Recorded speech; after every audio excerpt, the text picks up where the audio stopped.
Yun. Pasok na naman. Friday. May nagtanong pala sa akin, no. Ano raw ba? Malaking bagay daw ba pag kayo nag-aral ka rito? Tapos makakatulong daw ba yun sa pag-a-apply? Ba, malaki yung tulong, no? Naman si Jasmine.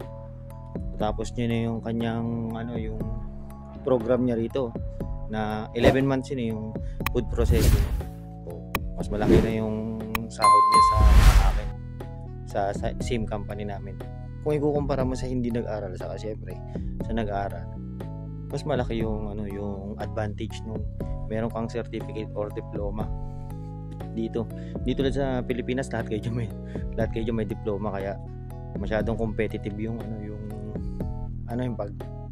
pag-apply. Dito hindi, tanggap na siya, di ba?